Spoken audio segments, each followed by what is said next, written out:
അപ്പോൾ ഇന്നത്തെ യാത്ര എന്ന് വെച്ച് കഴിഞ്ഞാൽ വേറെ ഒന്നുമല്ല, കുന്നുംകുളം വരെ യാത്ര പോയതാണ്. അപ്പോൾ ഒരു ആവശ്യത്തിന് വേണ്ടി പോയതാണ് അവിടേക്ക്.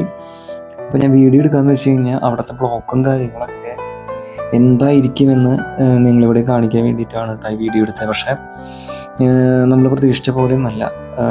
കുന്നംകുളം റോഡ് അല്ലെങ്കിൽ ഗുരുവായൂർ റോഡൊക്കെ അത്യാവശ്യം നല്ല രീതിക്ക് ഒന്ന് ക്ലിയർ ആക്കിയിട്ടുണ്ട്. കാരണം എന്ന് വെച്ച് കഴിഞ്ഞാൽ ഇപ്പോൾ ബ്ലോക്ക് അധികം ഇല്ല. അപ്പോൾ എനിക്കറിയില്ല, ഞാനിപ്പോൾ സൺഡേ ആണ് ഞാൻ പോയിട്ടുണ്ടായിരുന്നത്. പക്ഷേ എനിക്ക് വീഡിയോ ഇപ്പോഴാണ് അപ്ലോഡ് ചെയ്യാൻ പറ്റിയത്. അപ്പോൾ ഞാൻ നോക്കിയപ്പോൾ വലിയ കുഴപ്പമില്ല, റോഡൊക്കെ ഒരുവിധം ക്ലിയർ ആണ്.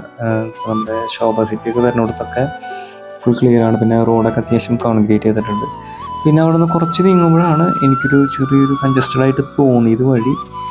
ബാക്കി ഒരുവിധം കുന്നംകുളം വരെ എനിക്ക് തോന്നുന്നു വലിയ ബ്ലോക്ക് ഇല്ലാണ്ട് നമുക്ക് പോകാൻ പറ്റും തോന്നുന്നുണ്ട്. പിന്നെ നമ്മുടെ ഫ്രണ്ടിൽ പോയ ജീപ്പ് വലിയൊരു ജീപ്പാണ് പോലീസിൻ്റെ. പക്ഷെ എന്തിനാണ് പോയതെന്ന് നമുക്കൊരു പിടുത്തമില്ല.